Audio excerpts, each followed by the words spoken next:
2009년인가요?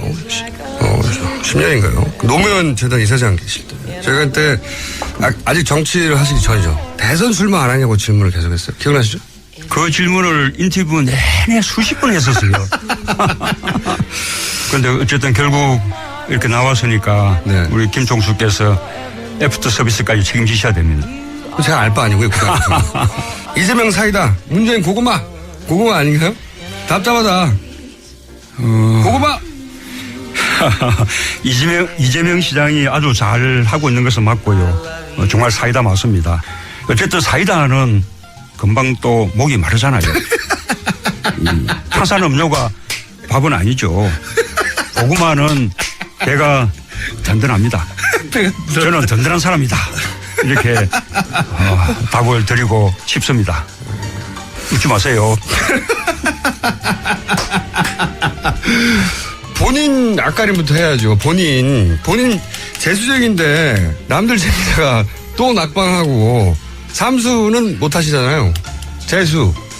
예, 뭐 삼수 없습니다. 제게는 뚜벅뚜벅하는 그런 뚝심이 있습니다. 뚝심 아니고 둔한 거 아니에요? 예, 제가 좀 둔한 건 예, 맞습니다. 그래서 아내가 저보고 곰이라고 그렇게 합니다. 하지만 전면에 나서야 하는 그런 상황이 오면 아마 그때는 불같은 문재인, 호랑이 문재인을 보게 될 것입니다. 한번 해보세요. 자, 따라해보세요. 라디오는 TBS. 시사는 뉴스공장.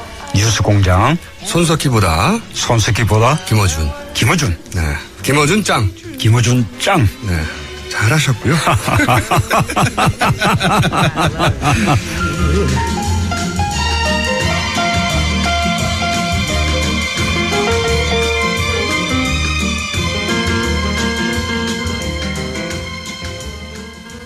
그래서 몇 달 전 했던 문재인 후보 시절의 인터뷰였는데 대통령이 됐으니 이제 인터뷰 안 나오시겠죠, 뉴스공장에? 예. 저희가 한번 시도해 보려고요. 저 소개해 주세요. 그렇군요. 권순정 리얼미터 조사실장 옆에. 안녕하십니까. 제가 했던 인터뷰에 제가 안 나오실걸요. 빠져들어서. 대통령이 이제 라디오 방송 스튜디오에 나온 적은 없어요. 예. 그렇겠죠. 예. 외국은 있을 것 같은데. 그런데 이제 처음은 있기 마련 아닙니까? 예. 그렇죠. 한번 시도해 볼까. 깨라고 있는 거니까. 자, 보통은 이제 이 첫 시간에 당선자를 배출해내는 당에 보통 선대위원장이라든가 당 대표 연결합니다. 구태연에서 저희 안 하려고요. 그렇게 안 하고 이번 선거의 의미를 좀 그 수치와 함께 되짚어 볼까 합니다. 네. 어떤 의미가 있는 선거인지. 왜냐하면 최종적으로는 이제 득표율 정도 보고 네. 그리고 이제 주요 지역 정도 보고는 이제 보통 관심을 끄게 마련인데 이 수치를 자세히 들어보면 그 사람들의 마음, 민의가 어디 있었는지 드러나잖아요. 네. 그래서 한번 짚어볼까 하는데 자, 결국 40% 넘는 득표를 당선이 됐는데 가장 먼저 여쭤볼 것은 판세를 발표할 수 없었던 깜깜이 기간 있지 않습니까? 예, 한 일주일 정도 됐죠. 네. 그 기간 동안에도 여론조사 기관들은 다들 조사를 하잖아요. 하죠. 예. 이제는 말할 수 있다. 그 기간 동안 사실 판세가 요동을 쳤죠. 요동쳤습니다. 네. 그 요동 쳤던 걸 간략하게 좀 요약해서 알려주세요. 사실 문 후보 같은 경우는 40%대 리얼미터 지표로는 40%대 중반을 유지해서 크게 변동이 없었습니다. 그런데 2, 3위 그리고 4, 5위 간에 순위가 뒤바뀌는 그렇죠. 판세가 변동이 있었는데요. 그러니까 실버 크로스와 브론즈 크로스가 브론즈 크로스 일어났어요. 네. 네. 그래서 홍 후보 같은 경우는 사실 5월 1, 2일이 마지막 그 공표금지 마지막 조사였는데 그때 오차범위로 안으로 홍 후보, 안 후보가 붙어 있는 조사가 몇 개 나오긴 했지만 리얼미터 기준으로는 18.6%로 완전히 붙어 있었습니다. 완전히 붙어 있었죠. 예. 그래도 대다수는 이제 오차범위 안에서 안 후보가 앞서는 걸로 마감이 됐거든요. 네. 공표금지.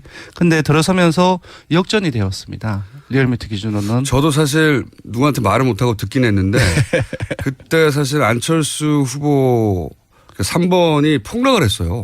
네. 순간적으로. 네. 저도 이해할 수 없는 현상이었는데. 네. 그 저도 긴가민가 했는데 네. 그게 이제 오늘 득표율로 보니까 이제 그게 그대로 나타난 것 같아요. 한 10% 초반대까지 갑자기 떨어졌죠. 예. 안철수 후보 쪽에. 네. 물론 이제 그 이후에는 이제 소폭 반등을 해서 다시 유지를 했지만. 다시 반등하기 시작한 게 저도 이제 뚜벅이 시작할 때 이거 정말 어울린다. 잘하고 있는 거라고 했는데 그 뚜벅이가 지지율을 끌어올렸어요. 되돌아보면. 맞습니다. 일부 영향을 미쳤다고 생각합니다. 저도. 네. 다른 특별한 소재가 없었는데. 네. 폭락을 했다가 다시 꾸준히 올라갔죠. 그죠? 네. 그래서 5월 1, 2를 기점으로 해서 이제 역으로 이제 거의 이제 또 벌어지는 상황이 이제 지속이 되어서 거의 홍준표 후보는 20%대 초중반 그리고 안철수 후보는 10%대 후반 그렇게 리얼미터 지표로는 마감이 되었습니다. 네. 깜깜이 기간 동안. 그렇습니다. 그리고 4, 5번도 격심했어요. 변화가. 맞습니다. 4, 5번도 이제 공표검증 직전까지는 심 후보가 유 후보를 앞섰습니다. 근데 그때 상황에는 심 후보는 어떤 조사는 9.8%까지 나왔거든요. 저희 대부분 한 7, 8% 정도 나왔고 그때 상황에서 유 후보 같은 경우는 4, 5% 정도 나왔습니다. 근데 이제 오늘 이제 득표율도 보셨겠지만 여론조사 깜깜이 기간에도 순위가 이제 뒤바뀌는 상황이었는데 브론즈 크로스가 일어났어요. 예. 기억하시겠지만 이제 바른정당의 의원 일부가 탈당을 했고 그 이후에 동전 표심이 상당히 많은 부분들이 결집을 했습니다. 제일 무서운 건 동전. 예. 그래서 한때는 한 8% 정도까지 오른 상황이었고 저희들이 예측치를 내놓을 때는 8.2%까지 내놨는데 어떤 여론조사 기관의 수치에 따르면 거의 두 자릿수. 네. 그런 얘기도 들었기도 했습니다. 네. 4번 후보가 두 자릿수 가까이 그리고 5번 후보도 두 자릿수 가까이. 네. 그래서 4, 5번이 두 자릿수 가까이 득표할 수도 있을지도 모른다는 전망이. 네, 그런 전망이 있었는데 또 심 후보 같은 경우는 이제 완만하게 하락을 했습니다. 네. 8% 정도에서 5월 1일에 유지를 했는데 완만하게 조금씩 그 하락을 해서 저희 리얼미터 같은 경우는 거의 마지막 7, 8일에 한 6%대를 유지를 했었습니다. 자, 깜깜이 기간 동안 그랬군요. 네. 지역별로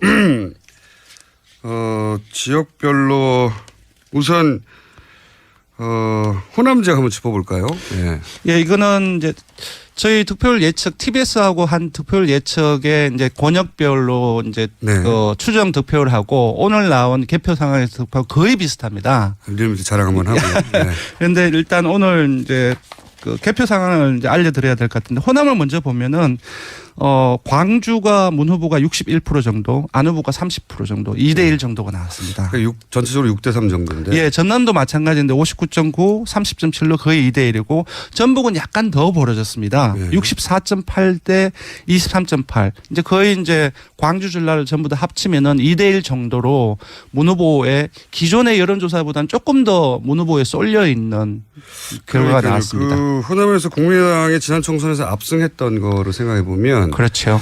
이렇게까지 격차가 날 줄 전망하지 못했던 분들이 많아요. 대부분의 호남 의원들이 있기 때문에 조직력이 상당히 강한데도 불구하고 좀 더 벌어진 결과죠. 국회의원들을 거의 대부분 차지하고 있는데도 불구하고 이만큼 차이가 났다면 이 요인을 저희가 어떻게 분석해야 될지 이 시점에 이제 1번 당을 연결하는 겁니다. 잠시. 네, 알겠습니다. 저는 쉬고 있겠습니다. 네.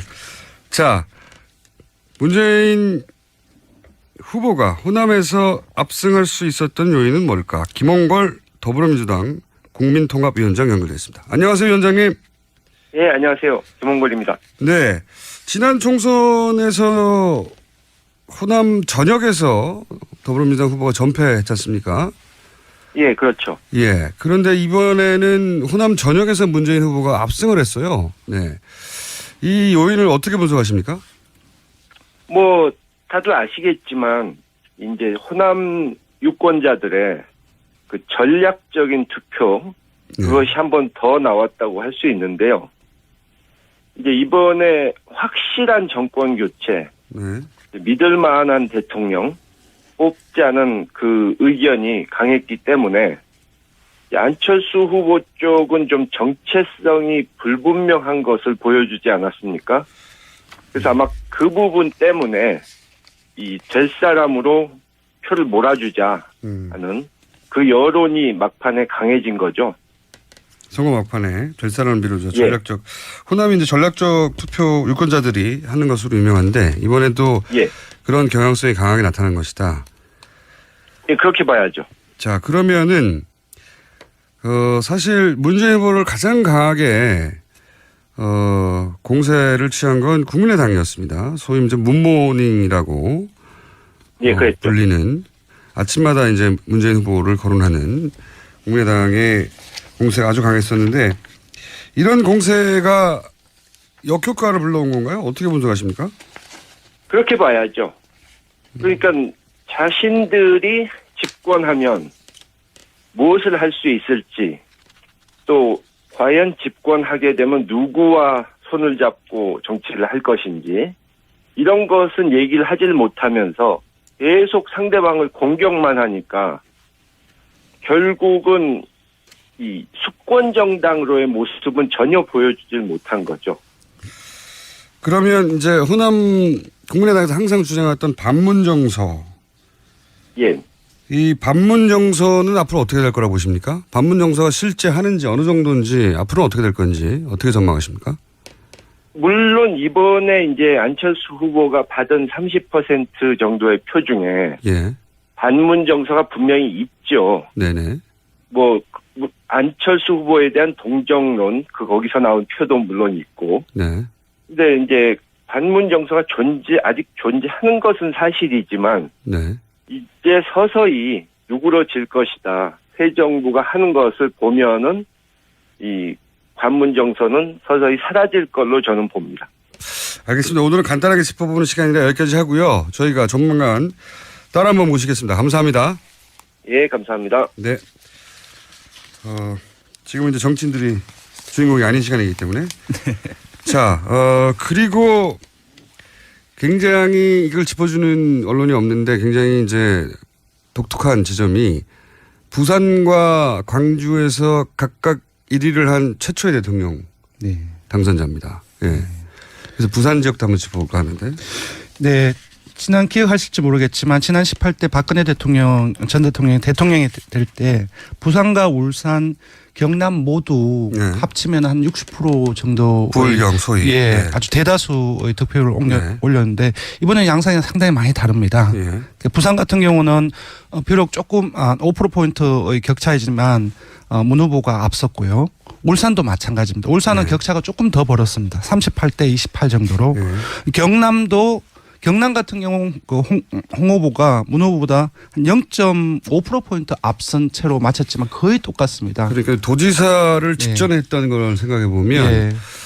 예. 그래서 18대 선거하고 비교를 해도 확연한 차이고 더더군다나 1위로 거의 세 지역을 하나로 권역으로 묶으면 1위가 문 후보로 나온 것 같은데요. 네, 큰 변화입니다. 그렇죠. 그래서 부산과 광주에서 최초로 1위를 한 대통령 당선자라는 사실을 아직 지적하는 언론이 없는데 굉장히 이례적인 결과입니다. 사실 이때까지의 정치 지형으로 보자면. 그래서 네. 저희가 부산 지역도 한번 짚어볼까 합니다. 광주를 짚어봤듯이.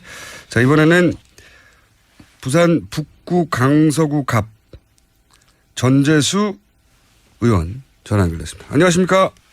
네, 반갑습니다. 전재수입니다. 네, 고생하셨고요. 네. 부산, 부울경에서 소위 이렇게 문재인 후보가 많이 득표하게 되는 요인을 어떻게 분석하십니까? 저는 일단은 작년 국회의원 선거 이후에 꿈틀대기 시작했던 이 부산의 야성의 복원이다. 야성의 완벽한 복원이다. 부산이 야도였죠, 전통적으로 과거에는. 그렇습니다. 과거에 이게 그냥 야성이 아니라 늘 독재 정권에 항거해왔던 부산 시민들의 야성의 복원이다. 완벽한 복원이다. 저는 이렇게 생각합니다. 알겠습니다. 3당 합당되면서 사실은 그래서 야성이 사라졌다. 한 30년 걸렸습니다. 말씀대로. 30년 걸렸습니다. 예, 복원됐다고 보자면. 그런데 또 한편 홍준표 후보가 막판에 부울경 지역에서 많이 따라잡기도 하긴 했습니다. 그렇죠? 그렇습니다. 네. 그러니까 이제 야성을 완벽하게 복원한 건 아닌 것 같고요. 어느 정도는 복원했다고 봐야 되지 않을까요? 아니, 저는 그렇게 보지를 않는 게 저희가 이제 부산에 16개 구군이거든요. 네네. 보면은 서구, 동구, 중구, 여기 이제, 인구 5만 명, 6만 명 단위의 아주 구도심, 네. 여기 세 군데 빼고 나머지를 전부 다 이겼습니다. 전체적으로 놓고 보면 한 15만 표 정도를 부산에서 이겼는데 네. 이것이 이번 대통령 선거에서만 이런 결과가 나타났다 하면은 조금 불완전한 야성의 복원이다, 야성 역사의 복원이다 이렇게 생각을 할 수가 있지만 전체적으로 전부 다 이겼습니다. 그리고 지난 총선 때 18개 의석 중에 5개를 저희 야당에게 너네 한번 경쟁 한번 해봐봐라, 너네 한번 일을 한번 해봐봐라 이렇게 시작이 됐던 역사가 이번 대선을 통해서 저는 부산이 독재 정권의 한거이고 가장 어려운 시기에 가장 위대한 선택을 선도적으로 해왔던 부산 시민들의 야성이 저는 거의 완벽하게 복원이 됐다고 봅니다.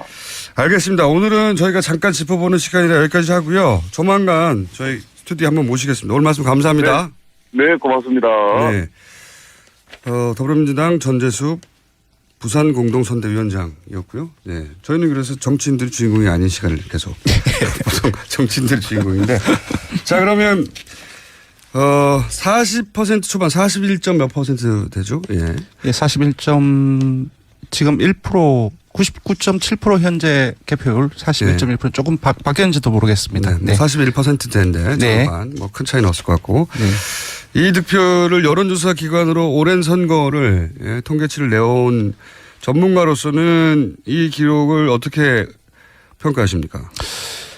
일단은 그 선거운동 중반 후반에 이르면서 대세론이 아무래도 드러난다는 거의 말은 안 하지만 자유한국당이라든지 국민의당에서도 이제 내부적으로 분석을 하기 때문에 아마 받아들이고 있을지 않았을까 생각하는데 사실상 유권자들은 상당히 더 큽니다. 피부적으로 느끼는 깜깜이 부분들이. 기간 동안 네. 압도적이구나 하는 대세론이 저도 이제 몇 번 그런 얘기를 했는데 네. 지지층을 상당 정도 이완시켰다. 맞습니다. 근데 이거를 이제 엄살이라고 받아들이는 분도 있었는데 네. 아니에요. 실제로 이완시켰어요. 그러니까 실제로 된다라고 생각을 했기 때문에 유권자들이 대부분이 기본적으로 선거운동 문재인 캠프 진영에서 아무리 동료를 한다 할지라도 된다고 생각하면 안 되는 거죠. 동원 자체가. 여론조사 수치가 있거든요. 네, 그렇습니다. 네. 그래서 좀 보통 저희 리얼미터뿐만 다른 데서도 보통 40% 중반대가 대부분 나왔는데 네. 좀 그러한 영향이 지지층 이완된 영향이 많이 큰 것 같습니다. 그중에 한 2, 3% 정도는 투표를 하지 않은 층도 상당 정도 있는 거죠. 네. 그리고 조금 짚어본다고 한다면은 대부분의 여론조사 기관 한국갤럽이나 리얼미터 마찬가지인데 홍준표 후보가 차이가 있었느냐? 예, 차이가 있었는지 네. 실제로 득표율을 본다면 24% 정도가 나왔는데 저희가 추정한 거나 한국갤럽이 추정한 것보다 조금 더 높습니다. 그리고 한철수 그 후보의 득표율도 마찬가지인데요. 저희들도 한국갤럽도 지금의 득표율보다 낮게 그 추정을 했었는데 그러니까 샤이 홍준표가 있냐, 샤이 안철수가 있냐 여러 네. 얘기가 나왔었는데 네. 샤이 보수층이 있긴 있었어요 보니까. 근데 있는데 이게 극히 좀 일부가 아닌가 싶습니다. 한세를 뒤집을 정도는 아니었는데. 네. 예. 보통 이제 저희 이제 오차를 지금 보면은 한 1, 2%에 이제 불과하거든요. 근데 이제 이전에 국민의당이라든지 그 자유한국당 같은 경우는 물론 선거 전략인지는 모르겠지만 완전히 이제 그 샤이 보수층 또는 사회 한주층이 투표에 참가하면 완전 판세가 뒤집힌다 이런 얘기가 많았지 기대가 않습니까? 있었죠. 그 정도로 판세를 뒤집을 정도의 샤이층은 존재하지 않았다라고 볼 수 있을 것 하지만 같습니다. 전체적으로 보면 한 4, 5% 정도의 샤이가 있긴 있었던 것 같다. 맞습니다. 예. 네. 그 샤이 보수층이 홍준표 후보, 안철수 후보에 각각 네. 골고루 나눠진 결과인 것 같아요 보니까. 맞습니다. 예. 네. 그리고 이제 결과적으로 40% 초반 이제 워낙 수치가 45%, 44% 이렇게 네, 많이 그런 얘기를 했었죠. 그래서 41%가 적은 것으로 느껴질 수도 있는데 네.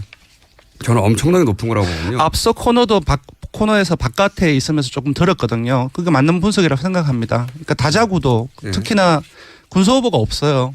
5% 이상을 전부 다 지금 득표를 획득을 하고 있고 이 상황에서 50%를 과반을 넘는다는 것은 사실 정말로 힘들고 앞으로 나오기 힘든 구도입니다. 예, 정말. 아까 이제 전재수 의원이 예. 부산 지역의 그 지자체를 보면 몇 개를 제외하고는 전부 다 휩쓸었다고 말씀을 하셨는데 이 숫자도 중요하지만 지역별로 본다고 한다면은 그 TK라 대구 경북과 그리고 경남도 아까 말씀드린 거의 클로즈하게 거의 맞거든요. 박빙이죠. 예. 네. 이걸 제외하고는 전부 다 14개 시도에서는 전부 다 1위가 나왔거든요. 처음 있는 일. 예, 그리고 좀 놓치기 쉬운 부분인데 저희들 득표율 예측할 때의 직업별로 살짝 살펴봤습니다. 예. 그러니까 사무직과 노동직의 인구가 되게 많습니다. 예. 이쪽에서 1위를 했었고요. 그리고 전통적으로 가정주부하고 자영업, 농림수산업 종사자들이 보수적인 성향을 띱니다. 근데 네, 그렇죠. 이쪽에서도 1위를 했습니다.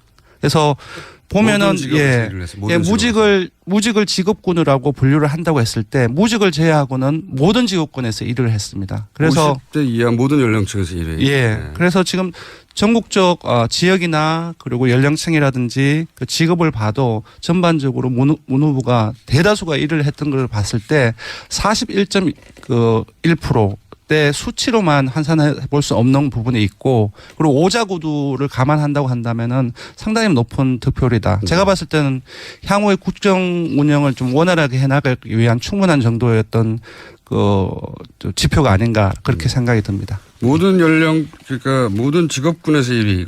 이거 굉장히 중요하고요. 네, 그리고 맞습니다. 50대 이하에서 1위. 그렇습니다. 50대 같은 경우는 선거 중반 정도에서는 약간 밀려서 2위로 떨어진 적이 있었는데 중후반을 넘어서면서 50대에서도 1위로 올랐었거든요. 그리고 이제 2위 후보와 역대 최다 득표차. 네, 맞습니다. 이것도 달성했고. 네.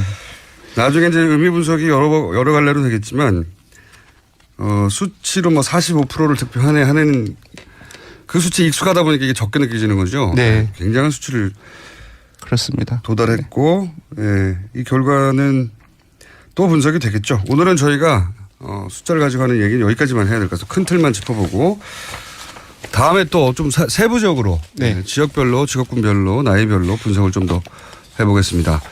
자, 리얼미터의 권순정 씨를 하겠습니다. 감사합니다. 고맙습니다. 방송 스튜디오에 나온 적은 없어요. 예. 그렇겠죠. 네. 외국은 뭐 있을 것 같은데. 그런데 이제 처음은 있기 마련 아닙니까? 예. 그렇죠. 한번 시도해볼까. 깨라고 있는 거니까. 자, 보통은 이제 이 첫 시간에 당선자를 배출해내는 당의 보통 선대위원장이라든가 당 대표 연결합니다. 구태위원회에서 저희 안 하려고요. 그렇게 안 하고 이번 선거의 의미를 좀 그 수치와 함께 되짚어 볼까 합니다. 네. 네. 어떤 의미가 있는 선거인지. 왜냐하면 최종적으로는 이제 득표율 정도 보고 네. 그리고 이제 주요 지역 정도 보고는 이제 보통 관심을 끄게 마련인데 이 수치를 자세히 들어보면 그 사람들의 마음 민의가 어디 있었는지 드러나잖아요. 네. 그래서 한번 짚어볼까 하는데 자 결국 40% 넘는 득표를 당선이 됐는데 가장 먼저 여쭤볼 것은 판세를 발표할 수 없었던 깜깜이 기간 있지 않습니까? 예, 한 일주일 정도 됐죠. 네. 그 기간 동안에도 여론조사 기관들은 다들 조사를 하잖아요. 하죠. 예. 이제는 말할 수 있다. 그 기간 동안 사실 판세가 요동을 쳤죠. 요동쳤습니다. 네. 그 요동 쳤던 걸 간략하게 좀 요약해서 알려주세요. 사실 문 후보 같은 경우는 40%대 리얼미터 네, 제가 좀 둔한 건 예, 맞습니다. 그래서 아내가 저보고 곰이라고 그렇게 합니다. 하지만 전면에 나서야 하는 그런 상황이 오면 아마 그때는 불같은 문재인, 호랑이 문재인을 보게 될 것입니다. 한번 해보세요.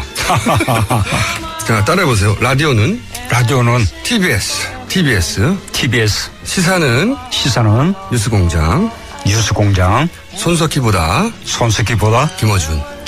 네. 김어준 짱. 네. 잘하셨고요.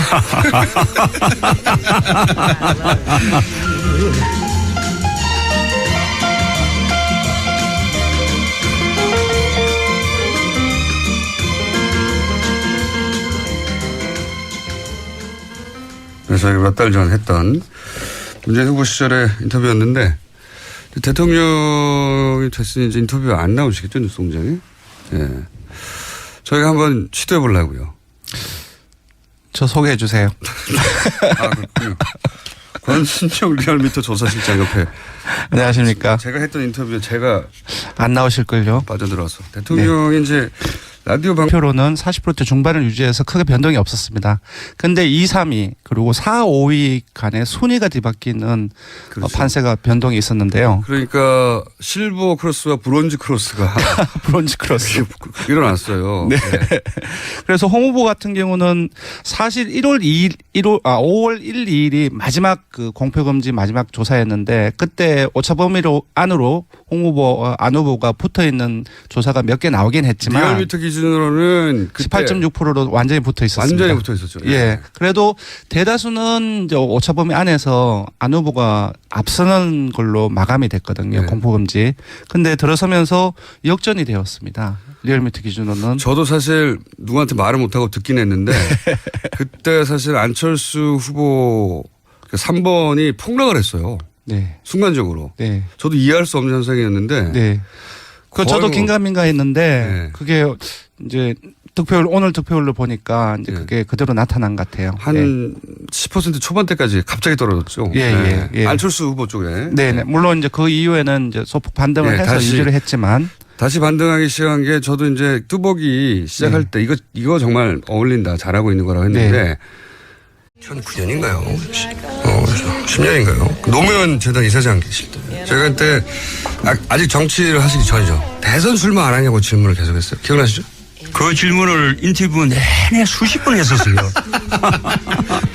그런데 어쨌든 결국 이렇게 나왔으니까 네. 우리 김총수께서 애프터 서비스까지 책임지셔야 됩니다. 제가 알 바 아니고요. 이재명 사이다. 문재인 고구마 아닌가요? 답답하다. 고구마.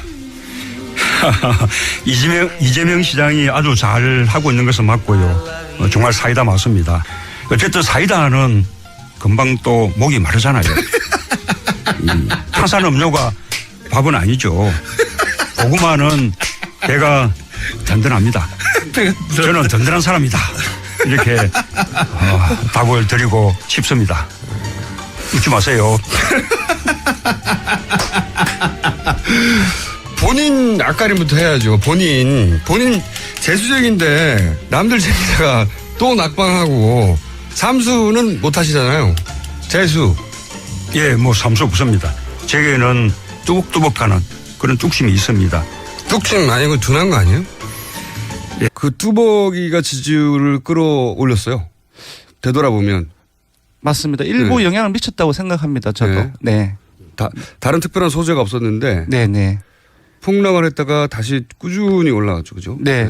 그래서 5월 1, 2를 기점으로 해서 이제 역으로 이제 거의 이제 또 벌어지는 네. 상황이 이제 지속이 되어서 거의 홍준표 후보는 20%대 초중반 그리고 안철수 후보는 10%대 후반 네. 그렇게 리얼미터 지표로는 마감이 되었습니다. 네. 깜깜이 기간 동안. 그렇습니다. 그리고 4, 5번도 격심했어요. 변화가. 맞습니다. 4, 5번도 이제 공표검증 직전까지는 심 후보가 유 후보를 앞섰습니다. 근데 그때 상황에는 심 후보는 어떤 조사는 9.8%까지 나왔거든요. 네. 저희 대부분 한 7, 8% 정도 나왔고 그때 상황에서 유 후보 같은 경우는 4, 5% 정도 나왔습니다. 네. 근데 이제 오늘 이제 득표율도 보셨겠지만 여론조사 깜깜이 기간에도 순위가 이제 뒤바뀌는 브론즈 상황이었는데 크로스가 일어났어요. 예, 내가 기억하시겠지만 이제 바른정당의 의원 일부가 네, 탈당을 탈당 했고 사태. 그 이후에 동전 표심이 상당히 많은 부분들이 결집을 선거에서 했습니다. 제일 무서운 건 동조. 예, 그래서 한때는 한 8% 정도까지 오른 상황이었고 저희들이 예측치를 내놓을 때는 8.2%까지 내놨는데 어떤 여론조사 기관의 수치에 따르면 네. 거의 두 자릿수